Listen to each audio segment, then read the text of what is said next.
Yang jauh mendekat, yang dekat merapat, sudah rapat kita berangkat. Jumpa lagi dengan Kak Ian. Adik-adik, hari ini kita akan melanjutkan pelajaran trigonometri. Ya, di materi sebelumnya atau di video sebelumnya, kakak sudah menyampaikan tentang apa itu trigonometri, konsep dasarnya. Kamu tentu sudah bisa memahami dengan sangat mudah. Lalu kakak juga sampaikan bagaimana pemahaman nilai-nilai trigonometri, terutama nilai sin dan cos itu dari sudut pandang grafik. Lalu kakak juga jelaskan apa hubungan grafik dengan sudut-sudut berelasi. Nah, di pertemuan kali ini kakak akan membahas tentang materi yang masih sangat berhubungan dengan sebelumnya, yaitu tentang aturan sinus, aturan kosinus, dan aturan luas segitiga. Seperti apa materinya? Nanti kita akan bedah total, kita akan diskusi total, dan kakak jamin pada bagian ini kamu akan sangat memahami materi yang akan kakak sampaikan. Sebelum itu, jangan lupa siapkan dulu pulpen, kertas, dan buku kamu supaya nanti kamu bisa mencatat dan mereview kembali. Jangan lupa kalau ada cemilan dan secangkir teh hangat itu jauh lebih mantap. Oke?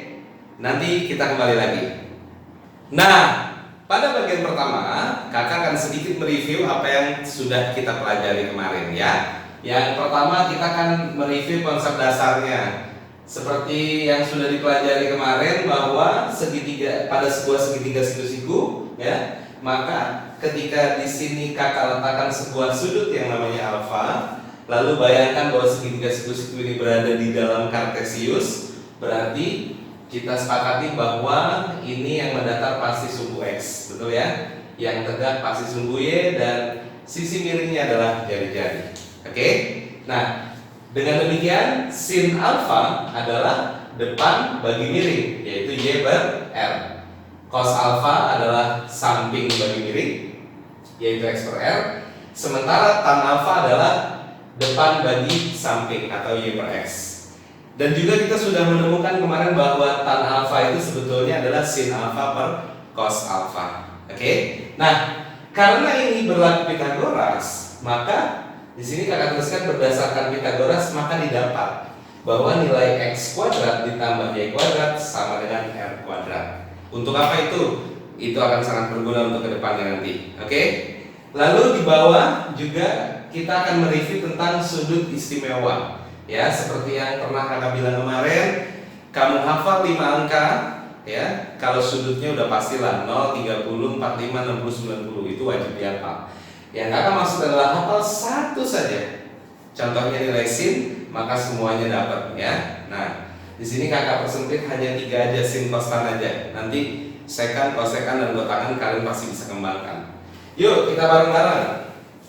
Seperti yang udah kalian hafalkan, maka sin 0 pasti 0, 30 pasti sinnya setengah, sin 45 pasti setengah akar 2, ini setengah akar 3, yang ini baru 1.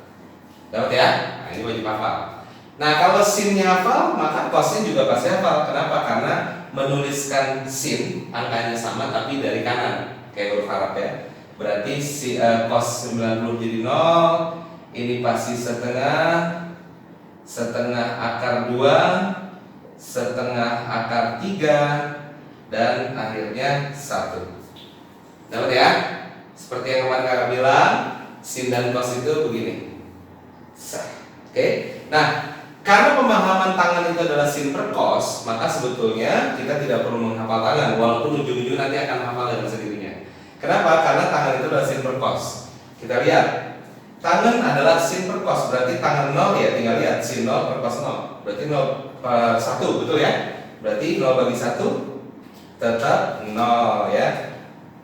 Lalu setengah bagi setengah akar 3, ini coret, ingat eksponen kali sekawan, maka jadinya 1/3 akar 3. Lalu ini, lihat atas bawah sama nih, setengah akar 2 bagi setengah akar 2, berarti bagi ke bawah pasti 1 ya. Lalu yang berikutnya setengah akar 3 per setengah, setengahnya coret akar 3 di atas, berarti jadinya akar 3. Dan terakhir 1 dibagi 0 tak terdefinisi. Oke, ini sudah paham ya? Nah, nanti juga ketika kalian mempelajari trigono, kalian akan sering menemukan bahwa nilai tangan itu sering disebutkan juga tak hingga. Oke, nah adik-adik, dengan pemahaman dan pengetahuan tentang dasar tersebut ya, seperti yang saya gambarkan, maka untuk kita maju ke pembahasan berikutnya, yaitu aturan sinus, aturan kosinus, dan aturan luas, itu akan jauh lebih mudah. Oke, kita mulai dari yang pertama, aturan sinus. Nah, ketika kita membahas aturan sinus, ya, kita akan langsung membuat sebuah segitiga sebarang. Jadi aturan sinus berangkat dari pemahaman terhadap sebuah segitiga sebarang. Katakanlah kakak gambar sebuah segitiga sebarang, ya, namanya misalkan ABCD. Kok ABCD, ABC dong, ya. ABC ya, kelebihan satu ABCD. Nah, ABC. Lalu yang perlu kita lihat bahwa di depan sudut A, ini kan sudut A, ya. Itu di depannya adalah panjang sisi yang kita namain sama A juga, tapi A kecil. Di depan sudut B adalah panjang sisi yang kita namain menjadi B. Betul ya? Jadi AC ini kita namain jadi B, tapi B kecil. Di depan sudut C kita namakan panjang sisinya jadi C kecil. Oke? Sampai sini dulu paham? Oke, kalau udah paham, sekarang kakak akan membelah dari titik C tegak lurus terhadap sisi C. Tegak lurus berarti jadi apa dong kalau dalam segitiga? Iya betul, jadi tinggi. Nah, dari sini muncullah pemahaman aturan sinus. Namun sebelum kakak lanjutkan, enaknya kita tulis dulu nih aturan sinus itu apa? Karena biasanya kamu di sekolah pasti sudah disuruh menghafal sama gurumu. Mungkin barangkali ada beberapa yang belum tahu dari mana asalnya. Kita tulis dulu ya. Jadi kakak tuliskan di sini bahwa aturan sinus sini ya, itu bunyinya seperti ini. Bahwa sisi A itu per sin A itu sama dengan B per sin B dan sama dengan C per sin C. Nah ini bunyinya ya. Nah kita mau lihat nih dari mana sih ini berasal, betul? Karena pemahaman konsep ini akan sangat mempermudah kamu ketika kamu bertemu dengan soal-soal yang sulit. Oke, kita lihat kembali lagi ke segitiga sebarang. Yang perlu kita lihat adalah ketika kita membelah tadi ini adalah tinggi, maka di depan sudut A berarti kita bisa bilang kalau ini adalah sebuah sudut A, berarti sin A-nya depan miring. Betul ya? Lihat fokus ke segitiga siku-sikunya, ini juga siku-siku.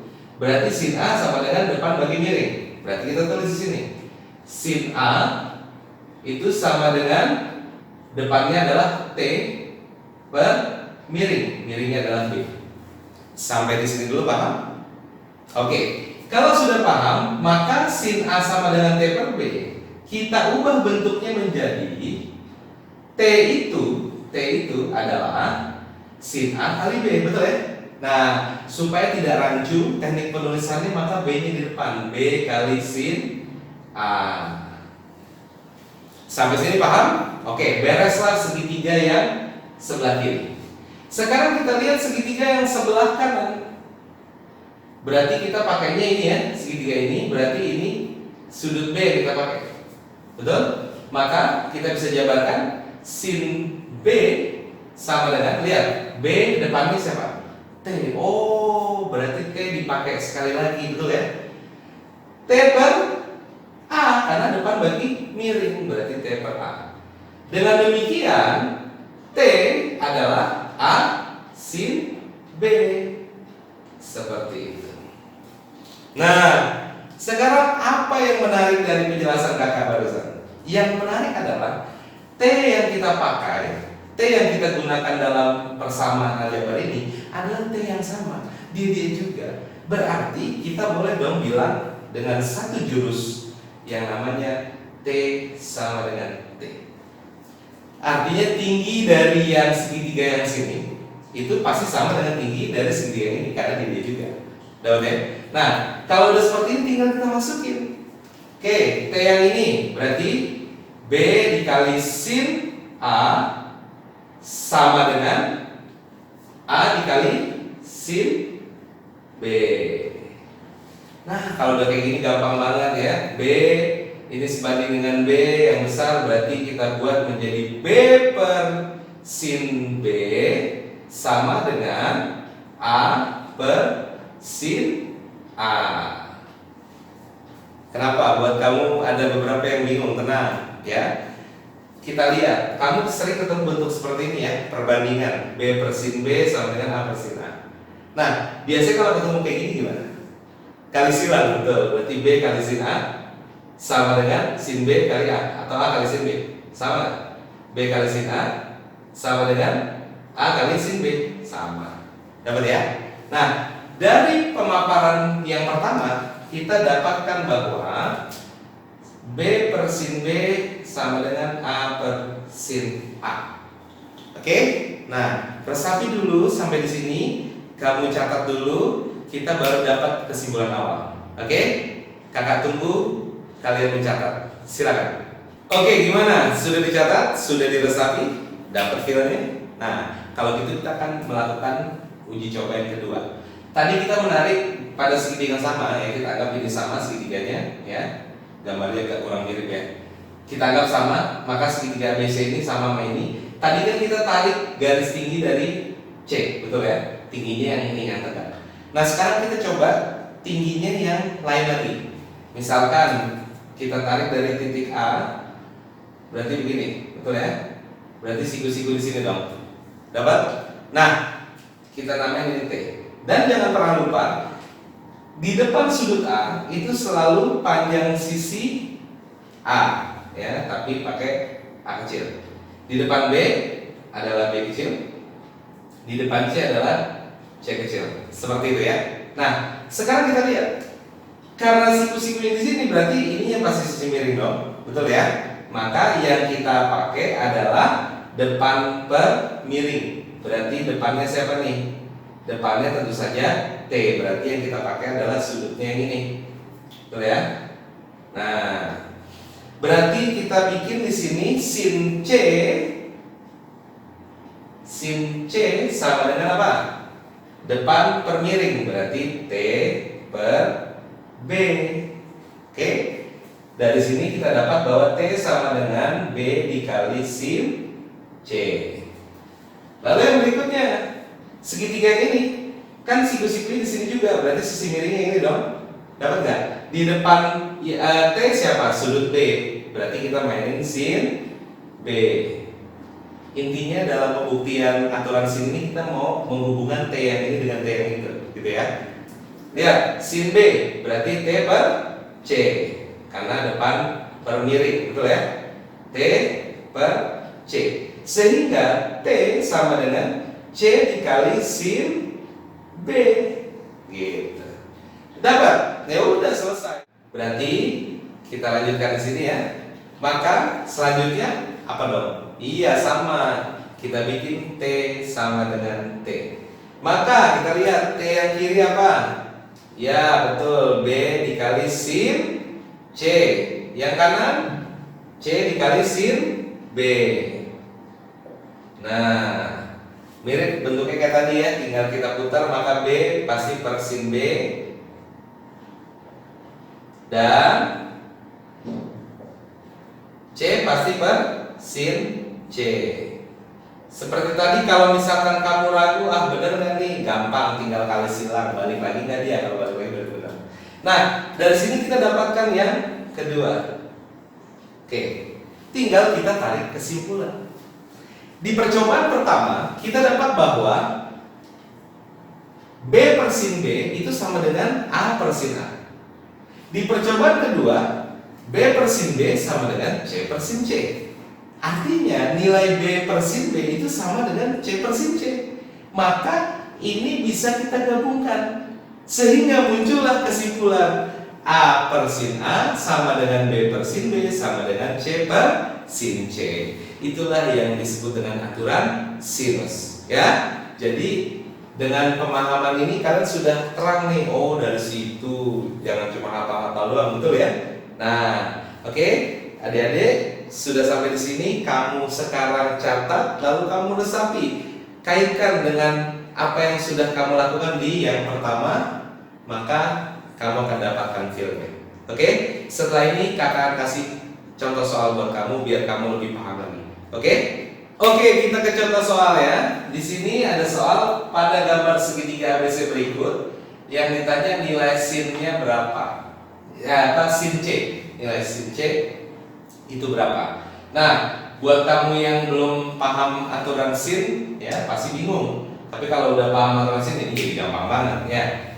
Kita lihat, jangan pernah lupa di depan sudut A pasti A kecil.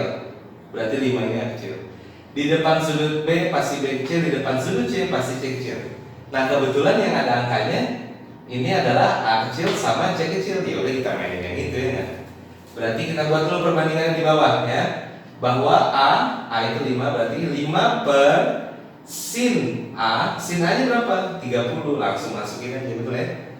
Sama dengan 6 per yang ditanya sin C, berarti 6 per sin C. Dapat sampai sini? Selanjutnya tinggal kita kali silang. Kakak lanjutkan di sini, berarti yang ditanya kan sin C, berarti sin C sama dengan kali di sini sin 30 dikali 6 per 5. Ini adalah ini kali ini bagi ini, betul ya? Ingat konsep perbandingan. Bagi 5. Nah, sin 30 kan tahu setengah dikali 6 dibagi 5. Lihat, setengah ke 6 coret 3 kali 1 3, berarti hasilnya adalah 3 per 5. Selesai. Gampang ya? Gampang. Karena kalau kamu memulai dari soal yang membangun pengetahuanmu, nanti akan meningkat secara bertahap. Kamu akan siap menghadapi soal-soal yang tingkatannya lebih tinggi atau mungkin sering dibilang soal menarik, gitu ya. Oke, paham sampai sini? Kalau paham, kita lanjut ke nomor 2. Nah, nomor 2 ini nggak dikasih gambar, tapi dikasih kata-katanya. Diketahui segitiga ABC dengan A sama dengan 45, B sama dengan 60 derajat, artinya di sudut, dan A kecil, panjang sisi A adalah 2. Yang ditanya panjang sisi B berapa? Oke, nggak usah pusing-pusing, langsung gambar aja, ya kan? Sebuah segitiga sembarang ABC kan, berarti ini A, ini B, ini C, betul? Dengan A-nya 45. Nah, berarti A-nya 45 derajat. Lalu B-nya 60 derajat. Lalu apa lagi diketahui? A kecil. A kecil itu di depan siapa ya? Iya, betul, di depan sudut A besar. Jadi A kecil di depan A besar. Berapa angkanya? 2. Berarti kita buat di sini 2. Yang ditanya siapa? Yang ditanya panjang B. Panjang B. B itu di mana? Iya, B itu di depan sudut B. Paham ya? Berarti yang ditanya ini nih. Ini berapa? Gampang banget ya. Sama dengan aturan sin kita bisa cari. Maka yang pertama kita buat adalah perbandingannya dulu, ya. Lihat, 2 per sin 45. Lalu kita tulis 2 per sin 45. Oke, sama dengan B per sin 60. Ya. Oke, sama dengan apa? Nah, kalau udah kayak gitu udah enak, tinggal kali silang. Yang ditanya B kan, berarti B sama dengan ini kali ini bagi ini, betul ya? Berarti sin 60 dikali 2 dibagi sin 4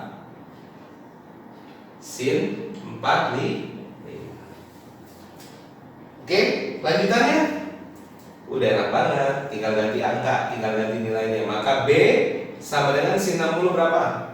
Setengah akar 3 kali 2 dibagi sin 45 berapa? Setengah akar 2. Dapat ya? Nah, sekarang kita lihat setengah bagi setengah, mati dong. terjadi yang namanya pemodaran. Modal, ya kan? Ini bisa dimodalin nggak Kak? Bisa. Oh, gimana caranya Kak? Gampang. Di kuantum kita harus terbiasa dengan yang namanya mengubah bentuk tanpa mengubah nilai. Di materi eksponen, kakak review sedikit, kalau ada akar 2 dikali akar 2, hasilnya 2, betul. Berarti 2 itu bisa kita balikin jadi akar 2 kali akar 2 dong? Iya bisa, inilah yang dibilang mengubah bentuk tanpa mengubah nilai. Maka biar kita nggak repot kali-kali sekawan, kita bisa ubah, ya, bisa ubah 2 ini jadi akar 2 kali akar 2, betul sekali. Nah, kan lebih enak. Ini bisa dicoret dong? Bisa dimodarin. Nah, kita modarin nih. Set. Berarti yang tersisa apa di mana? Iya, yang tersisa akar 3 sama akar 2 di atas. Bawahnya udah habis. Berarti bisa kita katakan B sama dengan akar 3 kali akar 2, berarti akar 6. Mudah bukan? Di kuantum nggak ada yang susah ya. Asalkan kita mau betul-betul belajar dengan meresapi dan merasakan dan dapat feel-nya. Oke? Kakak rasa contoh soal 2 nomor ini kalian sudah mulai dapat pemahaman yang lebih lagi ya. Nanti kalau udah selesai pelajaran hari ini kamu bisa lanjut ke soal-soal lagi. Nanti kakak kasih di grup. Oke? Ya. Baik, untuk bagian pertama aturan sinus sudah selesai. Selanjutnya kita akan bahas yang namanya aturan luas. Oke?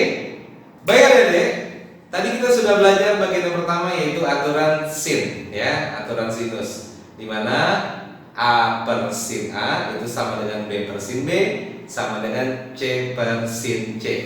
Intinya cuma satu, perbandingan. Itulah aturan sin, ya. Nah, kalau kita melihat konteks soalnya, diketahui sudut A, diketahui panjang sisi A, diketahui sudut B, panjang sisi B yang ditanya. Artinya soalnya cenderung menanyakan yang pasang-pasangan. Makanya kata kuncinya adalah pasang-pasangan, ya, atau perbandingan. Nah, sekarang kita masuk ke bagian yang kedua, yaitu aturan luas segitiga. Nah, katakanlah kakak gambar sebuah segitiga sembarang, ya, segitiga sembarang namanya misalkan ABC, ya. Ini ABC lagi terkenal banget nih, dari tadi disebut terus ABC. Oke? Nah, segitiga ABC ini kakak tarik sebuah garis tinggi dari C. Misalkan seperti ini, maka pasti akan membentuk siku-siku. Iyalah, namanya juga garis tinggi, kita namain dia T. Nah, jangan lupa di depan sisi A, di depan sudut A pasti panjang sisi A. Itu jangan terlalu lupa tuh ya. Jadi langsung refleks, di depan A pasti A, di depan sudut B pasti sisi B, di depan C pasti sisi C. Dapat ya? Nah, artinya di sini perlu, ini kakak ubah aja penulisannya jadi seperti ini. Karena kadang-kadang kalau kita nulis C di situ, asumsinya, misalnya kakak tulis C-nya di sini, asumsi C-nya ini doang, padahal C itu kan di depan C, artinya keseluruhan. Maka kakak kasih tanda begini dulu. Nah, inilah si C, gitu ya. Nah, sekarang kita lihat. Berarti kalau ini adalah C, kalau ini adalah segitiga, di mana T itu adalah tingginya, berarti C itu apa? Alas, betul. Makanya dengan mudah kita bisa bilang luas sama dengan setengah kali alas dikali tinggi. Nah, inilah luas segitiga, ya. Nah, kita lihat alasnya siapa? C, berarti sama dengan setengah dikali alas. Alasnya C, berarti kita ganti C dikali tinggi. Tingginya adalah T. Dapat ya? Nah, nanti kita akan hubungkan antara luas dengan nilai sin yang berhubungan. Maka kakak tulis ulang di sini kesimpulan kita bahwa luas sama dengan setengah dikali C dikali T. Nah, di sisi yang berbeda kita buat nilai sin yang berhubungan dengan si T. Ya, berarti kita pakai sin A aja misalnya, ya. Maka di sini kita buat sin A itu sama dengan apa? Depan bagi miring berarti T per B. T per B, betul ya? Nah, berarti T sama dengan B dikali sin A. Dapat nggak? T adalah B dikali sin A. T adalah B dikali sin A. Nah, tinggal kita ubah aja substitusi. Berarti setengah kali C dikali T ini kita ganti dengan B sin A. Berarti dikali B sin A. Dah, tinggal kita rapihin. Setengah tetap di depan, CB dalam alfabetik B-nya di depan. Lebih diutamakan di depan, baru C, baru dikali sin A. Nah, inilah yang dibilang aturan luas segitiga. Ketika kita mau mencari luas segitiga, kita selain menggunakan setengah kali luas kali tinggi, kita juga bisa menggunakan trigonometri dalam hal ini.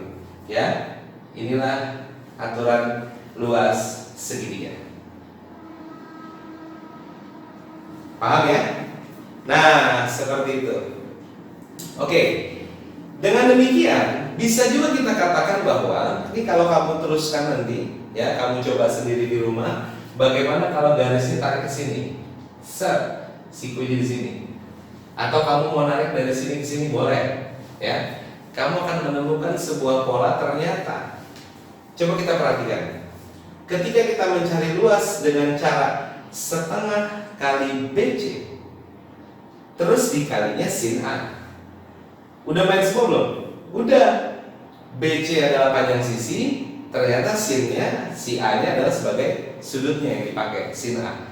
Jadi kalau sini kelihatan setengah BC sin A. Udah main semua nih BC, betul? Nah, berarti selain ini ada lagi nggak? Oh, pasti ada. Ya, kita tulis ulang dulu. Berarti luas itu sama dengan sini aja deh. Kakak tulis sebelah sini.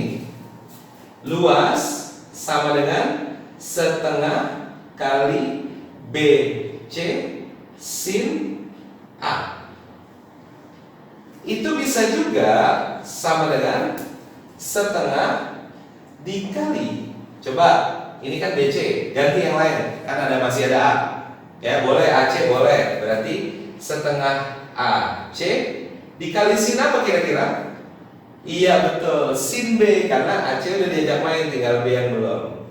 Sama dengan setengah dikali, siapa yang belum? BC udah, AC udah, berarti yang terakhir adalah AB dikali sin, siapa yang belum diajak main? C, betul. Nah, inilah yang dikatakan aturan luas segitiga. Gampang kan? Nah, kalau gitu selanjutnya tinggal latihan soal, ya. Oke, tunggu sesaat lagi. Oke adik-adik, kita masuk ke contoh soal ya. Jadi di sini ada soal luas segitiga ABC dengan A-nya A kecil, berarti panjang sisi A sama dengan 3, panjang sisi B sama dengan 4, dan sudut C adalah 45 derajat adalah. Nah, biar nggak ribet langsung aja kita gambar, ya. Langsung kita gambar, kita namain langsung. Ini A, ini B, ini C. Jangan lupa di depan sudut A ada panjang sisi A kecil, depan B ada B kecil, dan depan C ada C kecil. Lalu apa yang diketahui? Yang diketahui adalah A-nya 3. Berarti kita bikin A-nya 3, B-nya berapa? B-nya 4. Lalu yang diketahui apa lagi? Sudut C, betul, 45 derajat di sini. Ya.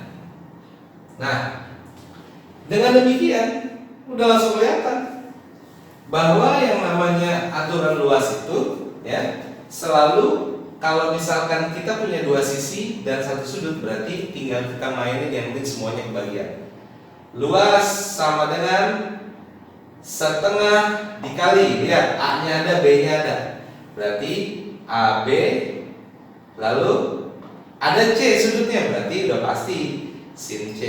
Nah, lihat setengah AB sin C, ya enggak? Tinggal kita ganti angkanya, setengah dikali A-nya adalah 3, B-nya adalah 4, dikali sin C. Sin C berapa? Sin 45. Betul ya? Nah, berarti sama dengan setengah dikali 3 dikali 4 dikali sin 45 berapa? Setengah akar 2, betul. Setengah akar 2. Nah, ini menarik. Setengah ketemu 4, coret, modal. Sisa 2 ketemu setengah, coret lagi, modal lagi. Yang tersisa adalah 3 akar 2. Maka jawabannya adalah 3 akar 2. Mudah ya? Oke? Nah, nanti kakak akan kirimkan soal-soal berikutnya terkait dengan aturan luas. Artinya, sampai sini kita sudah belajar 2. Yang pertama adalah aturan sin, yang barusan adalah aturan luas.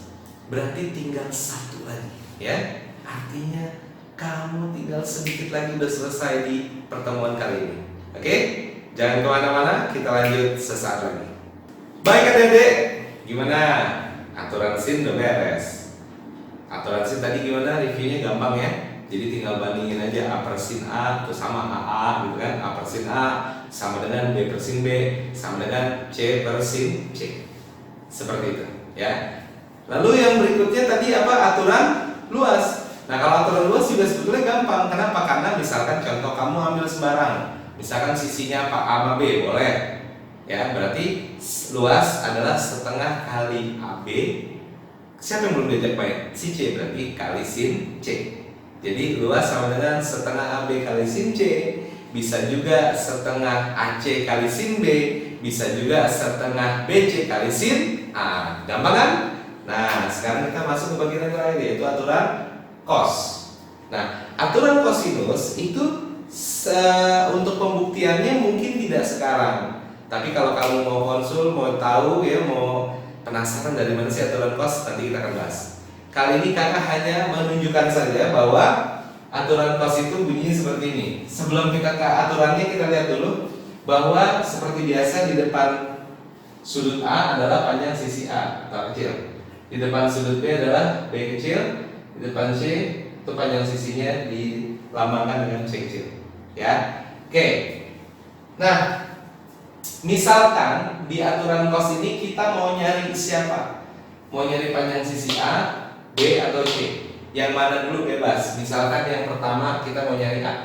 Maka aturan cos bunyinya adalah A kuadrat itu sama dengan ya B kuadrat ditambah C kuadrat dikurang 2BC cos A. Coba lihat polanya. A kuadrat sama dengan, jadi kita mau nyari A nih sekarang. A kuadrat sama dengan B kuadrat tambah C kuadrat. Ya dong, kalau A nya yang dicari berarti yang kita hitung yang lainnya. B kuadrat tambah C kuadrat dikurang apa? 2BC. Lalu dikali cos A. Karena yang ditanya A, makanya cos A. Nah, kakak yakin sekali kalau kakak mau cari B kuadrat, pasti kamu bisa jawab. Coba, siapa yang belum diajak main? Ya, A sama C. Berarti B kuadrat adalah A kuadrat ditambah C kuadrat dikurang 2AC cos B. Paham ya? Nah, yang terakhir. Nah, kalau terakhir nih, kamu pasti bisa langsung sebutin aja. Ya, C kuadrat sama dengan yang belum diajak main adalah A dan B. Berarti C kuadrat sama dengan A kuadrat ditambah B kuadrat dikurang 2AB cos C. Nah, inilah aturan cos atau aturan cosinus. Gampang nggak? Gampang. Artinya apa? Ketika kita pun harus menghafal beberapa bagian, yang mana bukan berarti kita nggak tahu atau nggak boleh tahu, bukan. Tetapi di tahap tertentu bagian ini bagusnya kamu hafal aja dulu. Contohnya aturan cos. Pun ngapalnya gampang, ada polanya, ya. Tadi jadi sambil merem aja kamu masih bisa. Kalau A kuadrat pasti B kuadrat tambah C kuadrat dikurang 2BC dikali cos A, karena yang ditanya A. Betul ya? Kalau B kuadrat berarti A kuadrat tambah C kuadrat dikurang 2AC cos B, karena yang tanya B. Kalau C kuadrat berarti C kuadrat sama dengan A kuadrat ditambah B kuadrat dikurang 2AB cos C, karena yang tanya C. Gampang ya? Oke, kalau gitu setelah ini kita akan langsung ke latihan soal. Baik adik-adik, ya kita masuk ke latihan soal tentang aturan cos, ya. Di sini kakak udah punya soal. Diketahui segitiga ABC dengan B sama dengan 5, C sama dengan 4, dan sudut A adalah 60 derajat. Yang ditanya A, berarti yang kita pakai A kuadrat. Langsung refleks, berarti A kuadrat sama dengan, lihat yang nggak ada siapa? Yang masih belum kebagian, B sama C. Berarti A kuadrat sama dengan B kuadrat ditambah C kuadrat dikurang 2 kali B kali C cos A, gitu. Dapat ya? Udah, langsung kita terjemahkan. B kuadrat, B nya berapa? 5 kuadrat ditambah C nya berapa? 4 kuadrat dikurang 2 kali 5 kali 4, betul ya? Lalu cos A nya berapa? 60 derajat ya. Berarti cos 60 derajat. Oke, kita lanjutkan. Berarti 5 kuadrat berapa? 25 ditambah 4 kuadrat 16 dikurang 2 kali 5 kali 4. Berapa tuh? 2 kali 5 10 kali 4 40. Betul ya? Nah, lalu cos 60. Cos 60 berapa? Setengah, betul. Nah, udah enak ya? Yang ini kita tambahin. Berarti ini 25 tambah 16 berapa tuh? 41. 41, yang ini coret aja. Jadinya 20. Berarti 41 dikurang 20 sama dengan 21. Ini adalah A kuadrat. Maka A-nya sama dengan plus minus akar 21. Ya. Nah, kalau nanti soalnya pilihan ganda, misalkan adanya apa? Akar 21 positif, ya udah itu jawabannya. Kalau adanya min akar 21, yang akar 21 positif nggak ada, berarti itu jawabannya. Ya? Gampang? Gampang. Dengan berakhirnya soal yang gampang ini, artinya materi hari ini sudah selesai. Sampai jumpa di video selanjutnya. Salam sang juara.